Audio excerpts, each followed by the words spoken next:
बाबू काका, बाबू काका. हळू हळू कशाला ओरडतेस त्यांच्या नावाने? त्यांनी अजून माझ्या बेडरूम मधला कचरा नाही काढलाय. बाबू काका. 1 मिनिट, तू काढ ना मग तुझ्या बेडरूम मधला कचरा एक दिवस. शी शी शी, अशी कामं मी नाही करत. का? स्वतःच्या बेडरूम मधला कचरा काढण्यात काय कमतरता आहे? काय कमीपणा आहे सांग?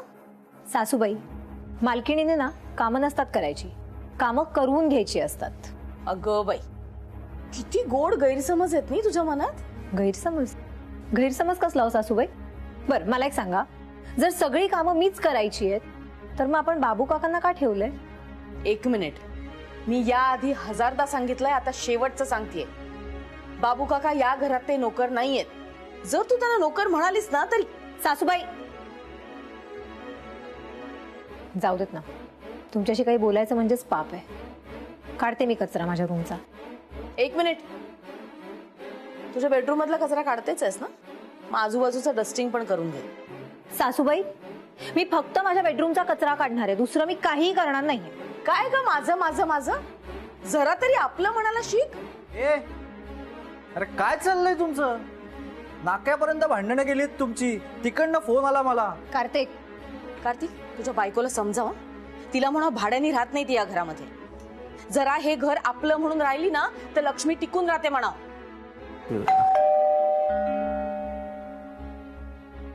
आई तू? या ना. आई असं अचानक इथे? सानिका, आई आहे ती तुझी. ती या घरात कधीही येऊ शकते. एवढं आश्चर्य वाटण्यासारखं काय आहे? जा पाणी घेऊन ये त्यांच्यासाठी. का बाबू काकांना सांगू तेही?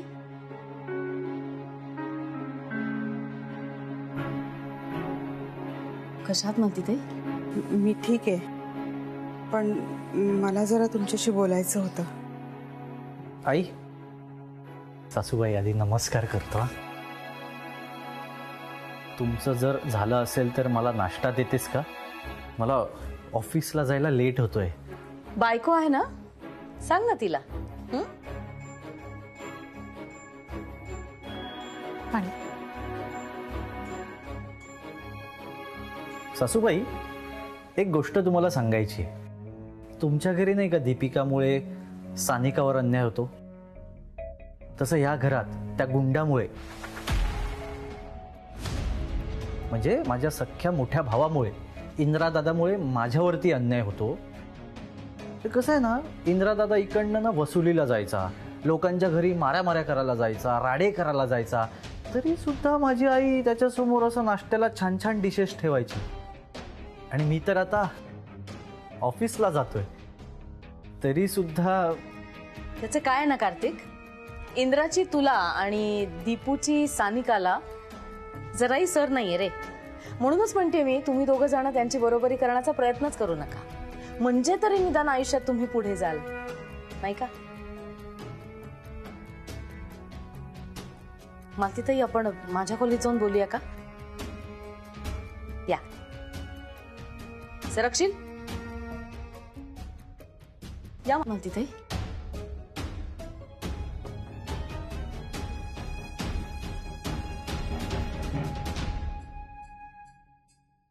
बेबू, आई काय बोलायला आली असेल सासूबाईंशी? मला काय माहिती, मला उशीर होतोय, मला नाश्ता दे, ऑफिसला जायचंय मला. बेबू, आज प्लीज बाहेरच खा ना प्लीज. हे, मी बिझनेसमन आहे, रस्त्या बिरसावर तर मी खात नसतो. बेबू, आई आणि सासूबाई काय बोलतात ते मला ऐकायचंय ना प्लीज. हां आई, आणि मला पण कळवा. बाय बेबू. काय का सानिका, आज नक्की कुठला दिवस आहे? आपल्या घरात न विचारता लोक आज येतच चालली आहेत. हो ना. ए, मी तुझ्याशी बोलतोय, कोणाला विचारून आत आलास? हे विचारणार तू कोण रे? मी कोण? या घराचा मालक कार्तिक साळगावकर. सानिका, तुझ्या नवऱ्याला जरा आरसा दाखव. त्याला म्हणावं जरा स्वतःकडे नीट बघ. कसं आहे ना, माकडाने कितीही माकड उड्या मारल्या तरी त्याला जंगलाचा राजा नाही बनता येत. कोणाला माकड म्हणालास? कार्तिक, वर डोकं नको फिरवसा. चल निघ, मी ते जयश्री काकूंना भेटायला आलोय. आणि हा, इंद्राने जी दान म्हणून कंपनी दिली आहे ना, तिथे जरा नीट लक्ष दे. नाहीतर एक दिवस ना रस्त्यावर येशील. सत्तू, एक गोष्ट लक्षात ठेव, या घरात आलायस ना, ते शेवटचं. इथून पुढे माझ्या घरात मी तुला पायी ठेवू देणार नाही.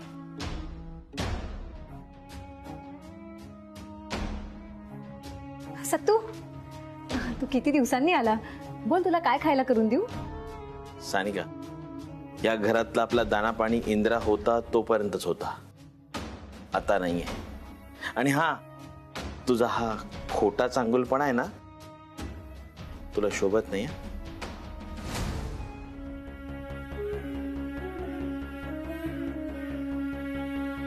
जयश्रीताई, मला कळतंय हो, या सगळ्याचा तुम्हाला किती त्रास होत असणार आहे. त्यात आमची सानिका कसं वागू शकते ना, याचीही कल्पना आहे मला. म्हणून तुमची विचारपूस करायला आली मी. कशा आहात तुम्ही? बरे आहात ना? मालतीताई, खरं सांगू का, इंद्रा या घरात नाहीये ना, ते हे घर घरच वाटत नाही. अहो, म्हणजे मी म्हटलं त्याला की तू चल घरी, तर म्हणाला की जोपर्यंत देशपांडे सरांना अपेक्षित आहे एवढा बदल माझ्यात होत नाही ना, तोपर्यंत मी या घरात नाही येणार. अहो, पण त्याला नोकरी लागली आहे ना आता. हो, त्याला नोकरी मिळाली आहे, पण नोकरी कसली आहे माहिती आहे तुम्हाला? सत्तू, काय झालंय? देशपांडे सरांना सिद्ध करायचं म्हणून इंद्राने ठरवलं नोकरी करायची, पण त्याला कोणी नोकरी देतच नव्हतं. त्यात देशपांडे सरांनी 1 आठवड्याची मुदत दिली आहे, त्यामुळे वेळही कमी होता. म्हणून इंद्रा डिलिव्हरी बॉयचं काम करतोय एका पिझ्झाच्या दुकानात. काय?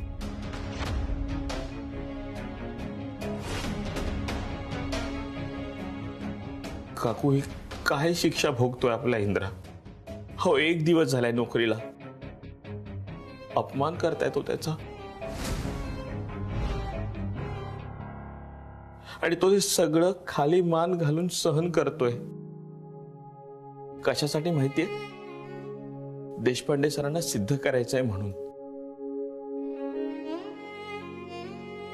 परमेश्वरा, आणखी काय काय दिवस दाखवणार आहेस? जयश्रीताई, मला फक्त एवढं माहिती होतं की साळगावकरला नोकरी लागली आहे, पण तो नेमकं काय काम करतोय हे नव्हतं माहिती मला. काकू, डिलिव्हरी बॉयचं काम करतोय ते काम वाईट आहे असं मला नाही म्हणायचंय. हो, कुठलंच काम छोटं नसतं, हे काम चांगलंच आहे. या कामामुळे कित्येक लोकांचं घर चालतंय, पोट भरतंय. अहो, पण इंद्रासारखा माणूस जो इतका शिकलाय, गोल्ड मेडल मिळवलेला आहे, तो हे काम करतोय म्हणून वाईट वाटतंय. आज सकाळी त्याच्या मालकाचा फोन आला. त्याला फोनवर काय नको नको ते बोलत होता.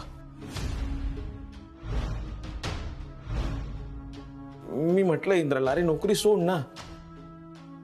तर म्हणतो, अशी नोकरी अर्धवट सोडली तर देशपांडे सर काय म्हणतील? काकू, मला सांगा, पार्ट टाइम जॉब करून मेहनत करून इंद्रा एवढं शिकला ते हा दिवस बघण्यासाठी? हो, त्याला 2000% चांगली नोकरी मिळेल, पण देशपांडे सरांना सिद्ध करायचं आहे ना, म्हणून हा जॉब करतोय तो. मी फक्त एवढं सांगायला आलोय, हा इंद्रा आपला इंद्रा नाहीये. त्याला खूप त्रास होतोय. हो, अख्ख्या दुनियेला आपल्या समोर वाकवणारा इंद्रा देशपांडे सरांसाठी अख्ख्या दुनियेसमोर वागतोय. कुणीतरी समजावा देशपांडे सरांना, त्यांना त्यांचा हट्ट सोडायला सांगा. त्यांच्या या तत्वामुळे ना इंद्रा आणि दीपिका मॅडमचं आयुष्य खराब होत आहे. काय करावं ना काही कळतच नाहीये. अहो ताई, खूपदा समजावून सांगितलं यांना, पण ते ऐकतच नाहीयेत. अजून काय केल्याने यांचं समाधान होणार आहे काय माहिती. मालतीताई, मला कळतंय की देशपांडे सरांना खूप त्रास झाला असेल, पण मलाही इंद्राचे हाल नाही बघवत येतो. ताई, तुम्हीच सांगा ना, मी कसं समजून सांगू हो यांना? मी एक काम करते, मी देशपांडे सरांची बोलते. हवं तर इंद्राच्या वतीने मी माफी मागते त्यांची. हा, आपण दोघे मिळून बोलूयात त्यांच्याशी. बघा काय फरक पडतोय का. नाहीतर त्यांच्यामुळे इंद्र आणि दीपिका मॅडमना खूप अडचणींना तोंड द्यावं लागणार आहे. येतो मी. सत्तू,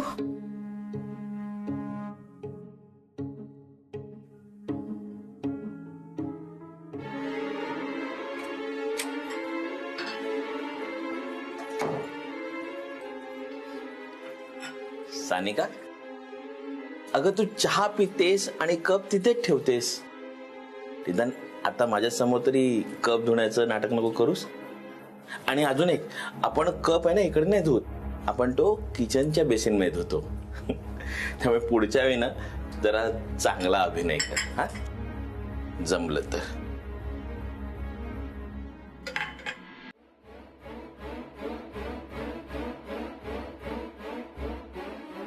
नाव काय तुझं? मधुरा.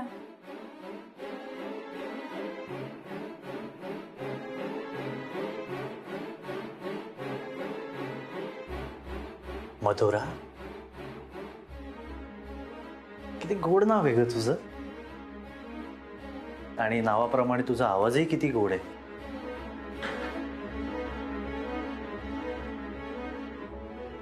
अकाउंट्सला आहेस ना? हो, आजपासून तू माझी पर्सनल सेक्रेटरी. पण सर. पगार डबल. Thank you sir. खुश?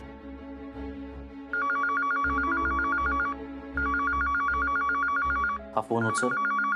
जो कोणी असेल त्याला सांगायचं कार्तिक सर बिझी आहेत. तुझा हॅलो.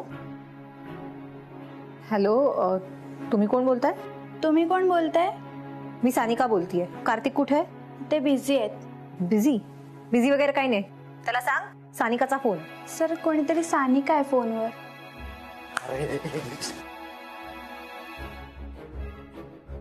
हो चला, काम करा, जा ती फाईल चेक करा, जा. हॅलो सानू. बेबू, कोण होती रे ती मुलगी आणि तिने का फोन उचलला? सध्या कंपनीत खूप लोड आहे ग, खूप काम आहे. तुला माहितीये ना, सत्तू आणि दादानी कंपनीची वाट लावली आहे म्हणून खूप लोड आहे ग. तू बोल ना, तू कशासाठी फोन केला होतास? बेबू, बायकोचा फोन उचलायला पण तू बिझी आहेस का?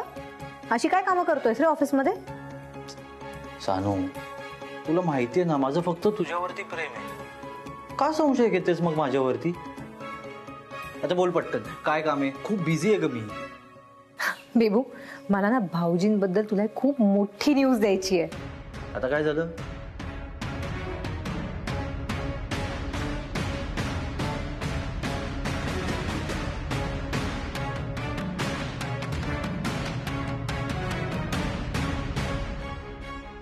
आईला, एक नंबर न्यूज आहे ही. बेबू, ऐक ना, आता जखम झालीच आहे तर त्यावर थोडंसं मीठ चोळायला हवं ना. म्हणजे बेबू, मला ना आता पिझ्झा खायची खूप इच्छा होतीये. आलं लक्षात. सानू, एक काम कर, तू पिझ्झाची ऑर्डर कर. मला बघायचंय इंद्राला पिझ्झा डिलिव्हरी करताना. हा, येस, ये बाय. इंद्रजित साळगावकर, हा कार्तिक साळगावकर अजून तुझी कशी कशी वाट लावतो ना, ते फक्त बघच.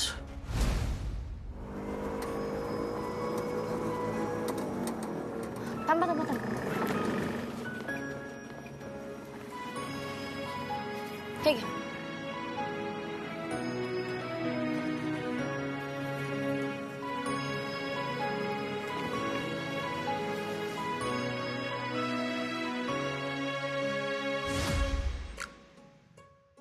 इंद्राजी,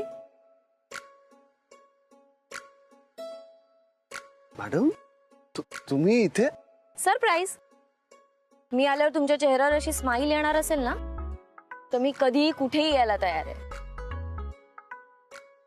ऍक्च्युली रिकव्हरीसाठी जात होते, तुम्हाला पाहिलं रस्त्यात तर म्हटलं भेटून जावं. अरे इंद्रा, वहिनीची ओळख तर करून दे ना.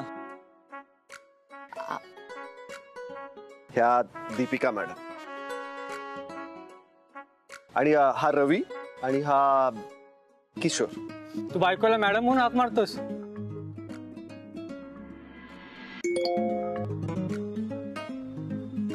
ते असं असतं, 2 मिनिटं डबा खायला बसला लगेच ऑर्डर येते. रोजचं आहे.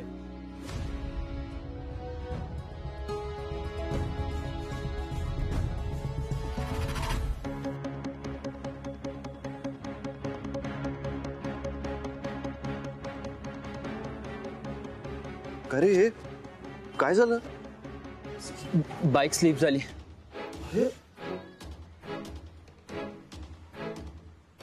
ऑर्डरचं काय झालं? साहेब एवढं लागलंय, डिलिव्हरी द्यायला कसं जाणार मी? हे निघ चल, तू घरी निघ चल. तुझ्यामुळे माझं नाव कस्टमर समोर खराब होत आहे. चल निघ घरी लवकर, तू चल निघ घरी. परत मला तोंड दाखवायचं नाही. अहो सर, त्याला किती लागले ते तर बघा तुम्ही. अशा वेळेला तो डिलिव्हरी पोहोचवणं महत्वाचं आहे की त्याचा जीव महत्वाचा आहे? मी थोडी सांगितलं होतं तुला डिलिव्हरी बॉयची नोकरी कर म्हणून. त्याला गरज होती ना, म्हणून तो ही नोकरी करत होता. मग त्याचा आता हात तुटू दे, पाय तुटू दे, नाही तर बाईक पंक्चर होऊ दे. पिझ्झा कस्टमर पर्यंत टाइमात गेलाच पाहिजे. सॉरी सर, पण तुम्ही हे जे बोलताय ते चुकीचं आहे. हो, त्याला किती लागलेत बघा तुम्ही, आणि तुम्ही असं बोलता त्याच्याशी. सर, आम्ही डिलिव्हरी बॉयज डिलिव्हरीची कामं ऊन पावसाची पर्वा न करता करतो. आणि रस्त्यात आमचा काही अपघात झाला तर कंपनीकडून आम्हाला काही मदत सोडा, सहानुभूती सुद्धा मिळू नये. सर, तुम्ही थोडं समजून घ्या ना. डिलिव्हरी करणारा सुद्धा माणूसच आहे. हे तुम्हाला शांतपणा शिकवायचं नाही. इथे मालक मी आहे आणि मी बघणार माझ्या हाताखालच्या लोकांबरोबर कसं बोलायचं आणि कसं वागायचं ते. नवीन आहेस ना, कामात लक्ष दे. जास्त आवाज केलास ना तर तुला पण हाकलून देईल. ए चल निघ रे. कुठून येतात.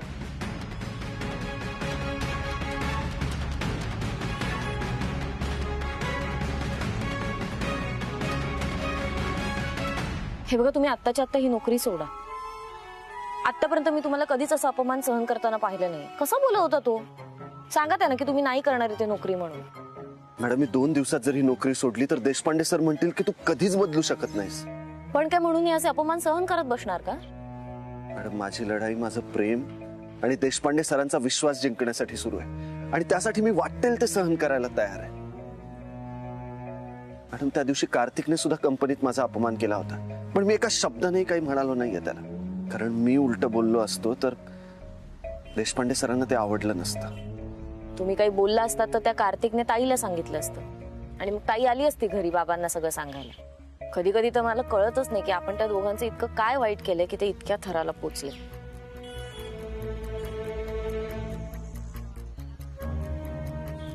त्या कार्तिक आणि सानिकामुळे हे सगळं घडलंय, आणि हे इंद्राला सांगायला हवं ना. नाही काकू, नको. त्यांना आता ऑलरेडी खूप त्रास होतोय.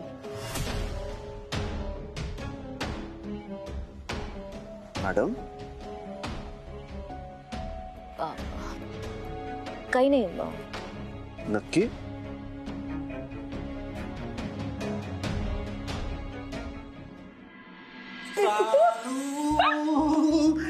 खूप खुश आहे. अरे हो बिहू, पण जरा शांत हो. नाही शांत. अगं, मला जगाला ओरडून सांगावंसं वाटतंय. या कार्तिक साळगावकरने इंद्रजित साळगावकरला भिकेला लावलं. अगं, काय करावं लागतंय त्याला? अरे हो, पण जरा कंट्रोल कर. नाही, कंट्रोल वगैरे नाही. तू ऑर्डर कर. मला त्याला पिझ्झा डिलिव्हरी करताना बघायचंय. ऑर्डर कर. अरे मी 2 वेळेला केली ऑर्डर, पण कॅन्सल करावी लागली रे. का? हे बघ, आपण जेव्हा ऑर्डर करतो ना त्यावेळेला डिलिव्हरी बॉयचा फोटो आणि नाव इथे दिसतं. दोन्ही वेळेला कोणीतरी वेगळंच होतं रे, भाऊजी नव्हते म्हणून कॅन्सल केलं. देवू, मला ना इथे भाऊजींचं नाव आणि फोटो बघायचा आहे. त्याचा मी स्क्रीनशॉट घेणार आणि सोशल मीडियावरती स्टेटसला टाकणार आहे. अगं, आपण बॅनर छापू. बॅनर नाक्यावरती लावू. करते थांबा.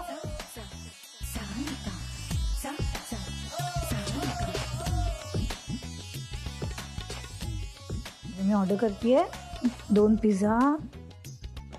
ॲड्रेस टाकला. ऑर्डर. हे बघ ना, त्याचा फोटो नाही येते. कॅन्सल कर. कॅन्सल झाला. थांबा, परत ऑर्डर करते. ऑर्डर. शी, हे बघ कोणीतरी दुसरंच आहे यार. कॅन्सल कर. त्याचा फोटो येत नाही तोपर्यंत ऑर्डर करत राहतो. हो थांब परत करते.